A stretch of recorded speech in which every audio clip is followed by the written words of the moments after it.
James Carter was no saint. He had spent the better part of his life sliding between the cracks of the law, always chasing the next big score, the next quick getaway. A life lived in shadows, never settling, never still, constantly on the run, from the consequences of his actions. But murder? That was never part of his game. James had always told himself that he wasn't a killer. Sure, he'd done plenty of bad things, robberies, thefts, and other crimes, but he had never once taken a life. But now, here he was, a condemned man, sitting on death row in a dim, cold cell, the weight of his future pressing on him like a never-ending burden.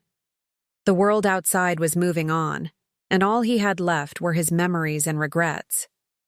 In a matter of days, he would face execution, and Easter Sunday would mark the end of his life. The trial had been merciless. It had all happened so fast, he barely remembered the details of the courtroom. The judge's voice had been cold, distant, delivering the verdict as if it were just another ordinary case, another name on a list. James Carter, guilty of first-degree murder. The courtroom had been silent except for the slow, deliberate beating of his own heart as he absorbed the finality of it all. The victim? Rebecca Lawson. She had been young, barely out of her teens, the only daughter of a wealthy businessman. James had heard of her, seen her face in the tabloids. The kind of girl you'd never think would cross paths with someone like him, someone like James Carter, a career criminal with nothing but a string of failed jobs and broken promises. But fate had a twisted sense of humor. The robbery was supposed to be simple. It wasn't supposed to end in bloodshed. He had been just another face in a crew of hardened criminals, hired to hit a mansion rumored to be holding a vast fortune, cash, jewels, who knew what else. The plan had seemed solid, in and out, quick and clean. But in the heat of the moment, everything went wrong. A shout, a struggle, a gunshot, a loud, deafening pop, and then silence. When the noise finally died down, and the dust settled, James had only one thought. What the hell just happened? Rebecca Lawson, just a girl, barely in her 20s, was dead. Blood spilled across the floor of her father's mansion, and the scene was chaos, confusion. And then, the gang scattered. Like rats fleeing from a sinking ship, they each went their separate ways, leaving James to face the storm alone. He hadn't seen them since that night. No one had his back. He was the only one caught, the only one left holding the bag. The others were gone, vanished. No leads, no trail. Just him. James had no alibi. No way to prove he hadn't been there when the shot rang out. The prosecution wasted no time painting him as the murderer, the cold-blooded killer who deliberately took a life. The jury didn't question it. They didn't need to. James was just another criminal. They didn't care about the details. The blood was on his hands, and that was all they needed to know. The trial had been a blur. The whispers of the courtroom, the cold stares, the sound of the gavel coming down. He was convicted, sentenced to die. Death row. The very words made his heart race in panic. He had no family to speak of, no one to stand by his side and say, "This isn't who he is." No one to prove he wasn't the murderer. He was just another faceless convict, a statistic, another person the system had swallowed whole. Now, here he sat in a tiny cell with a rusty metal bed and a single dim light overhead, waiting for the end to come. The air was heavy, thick with the weight of regret, of missed chances, of a life wasted on bad decisions. And yet, he couldn't help but wonder, how did he get here? How did he end up on death row, condemned to die for a crime he didn't commit? It didn't seem real. The days blurred into one another. Every moment stretched on for what felt like an eternity. Every time the guards came by, it was a reminder of the inevitable.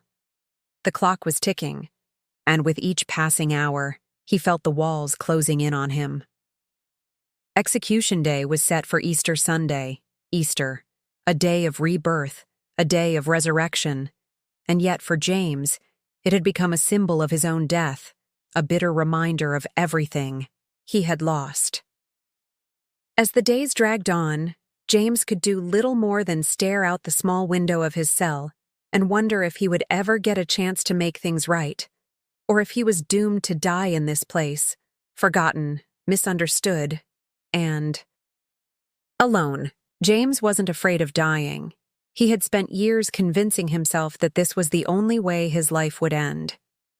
One evening, the prison chaplain, a kind but persistent old man, slid a Bible through the bars. "You should read this, son," James scoffed.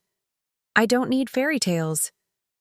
"Maybe not," the chaplain said, "but you need the truth. And the truth is, no one is beyond saving."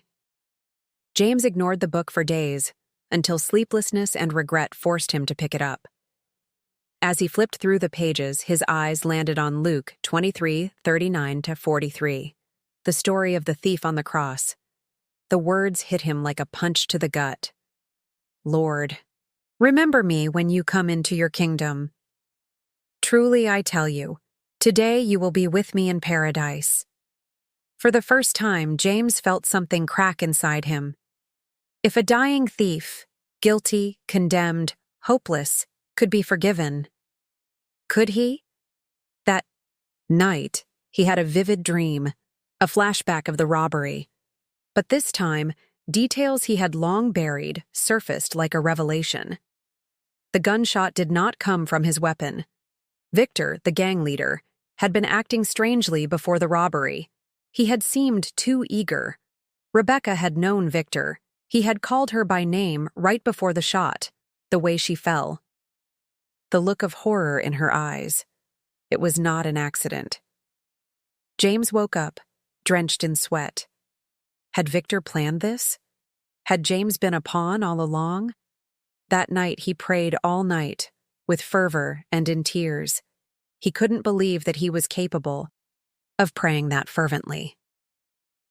As he gasped at the end of the prayer, he felt a deep conviction to write to his estranged sister. For years, James had pushed away his past, including his only sister, Sarah. But now, with his execution only days away, he felt a deep need to set things right. He wrote her a letter. "Dear Sarah, I don't deserve your forgiveness, and I don't expect it. I just need you to know the truth. I never meant to kill that girl. I never even held the gun that fired that shot. But I ran with men who wouldn't think twice about doing it, and for that, I am guilty. I've spent my whole life running from God, from the pain of losing Mom, from you. But now, I see things differently. I don't know what happens after Sunday, but I finally believe in something bigger than me. I just hope it's not too late for you to believe in me too." Sarah received the letter 2 days before his execution. She hadn't spoken to James in over a decade, but as she read his words, she wept. She had spent years praying for him. And now, when all hope seemed lost, he was finally seeking God. As Easter morning dawned, James sat on his prison cot, staring at the cold concrete walls. In a few hours, he would take his last walk to the execution chamber. Yet, for the first time in years, he felt at peace. He had made peace with God. He had written to Sarah. He had nothing left to fight for. Then, out of nowhere, the sound of hurried footsteps echoed down the corridor.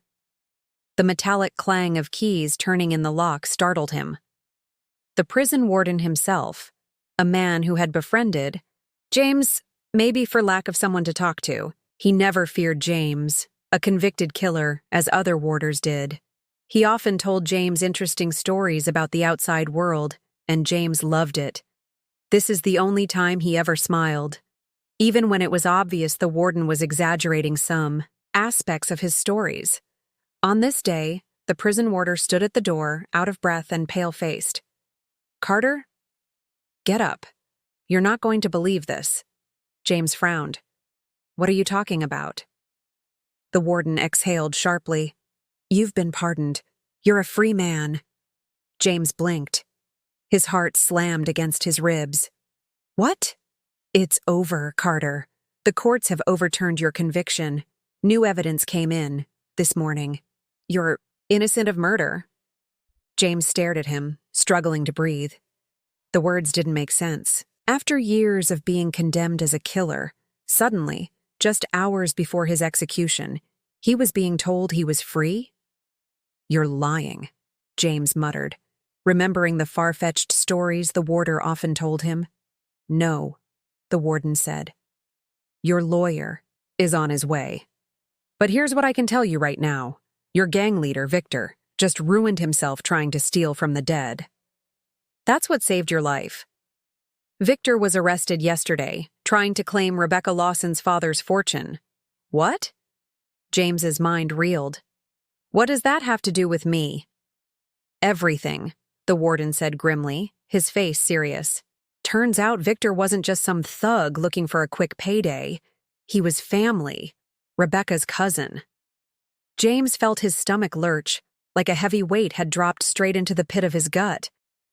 What do you mean, cousin? His voice was hoarse, barely a whisper, as the reality of the situation began to sink in. Victor and Rebecca were cousins. And that robbery? It was never about money. Victor planned the whole thing to eliminate her. The warden paused for a moment, as if letting the magnitude of his words hang in the air. After her father died last year, she became the sole heir to his vast fortune. James's world shifted in an instant. He had known Victor for years. The man was cold, calculating, a master at pulling the strings. But James had always thought he was just another criminal. He had followed Victor's orders without question, believing the robbery was just another chance to make a quick buck. But now? Now he realized how deep the betrayal went. Rebecca was the sole heir to her father's wealth, the warden continued, his voice heavy with the weight of the revelation. Victor knew that if she died, everything would eventually go to him. So he set up the robbery, not to steal, but to kill. The rest of you were just his puppets. James staggered back, his legs giving out beneath him. He collapsed onto the cold concrete floor, his breath coming in sharp, panicked bursts. He had spent years believing he was just unlucky, the one who got caught, the one who couldn't escape. He had always assumed that he was the one who had made the wrong move, taken the wrong step, and paid for it. But the truth? He had been used. The cold, harsh reality hit him like a freight train. All those years of anger, bitterness, and self-pity, they had been based on a lie. James had been a pawn in a game he didn't even know he was playing. There's more, the warden added, his voice lowering. One of your old gang members just came forward, a guy named Dwayne. James's eyes widened at the mention of Dwayne's name. Dwayne had vanished after the robbery, just like the rest of them. No one had heard from him, and James had assumed he was living a life of freedom somewhere far away from the mess they had created. He confessed everything, the warden continued, his gaze unwavering. He told investigators that Victor was the one who pulled the trigger that night. Dwayne saw it happen, but he was too scared to come forward, until now. James felt his pulse race. Dwayne knew? When Victor went to claim Rebecca's inheritance, Dwayne saw it in the news and couldn't believe it. The warden's voice became more deliberate, as though he could feel the tension building. Dwayne knew that Victor had killed Rebecca. Victor had come forward pretending to be a long-lost cousin of the late Rebecca. James closed his eyes, trying to make sense of it all. His mind was spinning. Victor, the man he had trusted, the man who had led him into this mess, had murdered Rebecca for nothing more than a fortune. And now, this man was out there, taking what was rightfully hers, as if the woman's death meant nothing. Dwayne didn't want to be left out, the warden went on. He approached Victor, thinking he could share in the inheritance, get a piece of the fortune. But Victor chased him away, told him there was no place for him. That's when Dwayne decided to do what he should have done a long time ago. If he couldn't share in the loot, neither would Victor. James felt a slow, simmering anger rise within him, but it wasn't just directed at Victor anymore. He was angry at himself. He had been too blind, too willing to follow orders. He had walked into that house, thinking he was just part of another robbery. But this was something else, a cold, calculated murder. Dwayne went to the authorities, the warden finished. He confessed everything he knew about Victor's role in the robbery, about how Victor had planned it all along, and the most important part, he was the one who fired the shot that killed Rebecca. James felt his chest tighten as the final pieces of the puzzle clicked into place. The years of torment, of isolation, of feeling like he'd been abandoned by the world, they were nothing compared to the truth that had been hidden all this time. Victor had used him, and he had used the rest of them. And for what? So he could claim a fortune that didn't belong to him. He wasn't just a victim of fate. He had been a pawn in a game played by a man who would do anything for power and money. James felt a cold wave of anger, relief, and disbelief wash over him. The courts worked through the night. The governor signed the paperwork this morning. "You're not dying today, Carter." James stumbled to sit down, his head spinning. For years, he had carried the weight of guilt, even for a crime he didn't commit. He had accepted death as his only escape, believing it was too late for justice. But now, he wasn't going to die after all. A soft chuckle escaped his lips, then turned into a shaking, breathless laugh. "I don't believe this," he whispered. But as he looked up at the small window in his cell, where the golden Easter morning light streamed in, he realized something. God had not abandoned him. He had been waiting for this moment all along. James walked out of the prison gates, the cold steel doors clanging shut behind him with a finality that was hard to ignore. As he stepped into the early morning light, the sun's golden rays stretched over the horizon, casting a soft glow across the world that seemed to pause in reverence for the miracle that had just occurred. For the first time in years, he stood on the outside, his heart racing, but his mind still in disbelief. He couldn't shake the feeling that it was all a dream, a cruel trick his mind had played on him. He had been sentenced to die. The world had been ready to write him off. But now, here he was, free. The weight of his past had been lifted, but there was still a haunting emptiness within him, like a man who had been reborn, but didn't quite understand how to live again. And then, he saw her. Sarah stood at the edge of the prison yard, her figure bathed in the soft morning light. She had been there through the darkest moments of his life, his last shred of hope when he had been locked away in that cold cell. She had believed in his innocence when no one else did, held his hand when the world had turned its back. For a long moment, James stood frozen, his heart racing in his chest. Would she still be there? Would she turn away now that he was free? He had lost so much over the years. Was it too late for him? He felt a wave of doubt wash over him, threatening to swallow him whole. He had done unspeakable things, hurt people who had once loved him. He had been a criminal, a murderer in the eyes of the law. What if she couldn't forgive him? But then, as if reading his thoughts, Sarah took a step forward. Her eyes glistened with tears, but it wasn't anger or disappointment that filled them. It was relief, love, and something James had thought long gone, hope. Without a word, Sarah ran toward him. The sound of her footsteps was a blur, but when she reached him, she didn't hesitate. She threw her arms around him, holding him tightly, as though she could somehow make up for the years he had spent behind bars. Her sobs filled the air, quiet, but powerful as she clung to him. James stood still, his body trembling under the weight of her embrace. He had never felt anything like this before, never thought he would ever feel so accepted, so wanted. He didn't know what to say. He didn't deserve this kindness, this love. Through her tears, Sarah whispered softly against his chest, her words almost lost in the moment, but the meaning pierced him to the core. "He is risen," she said. "And so are you." The words seemed to reverberate in James's soul. He had heard them 1,000 times, but now, in this moment, they held a weight he could never have imagined. He was risen. He wasn't the same man who had walked into that prison, condemned and broken. He was free. Overcome by the emotion flooding his heart, James pulled back slightly, just enough to look at her face. Her eyes were filled with such deep, unshakable faith.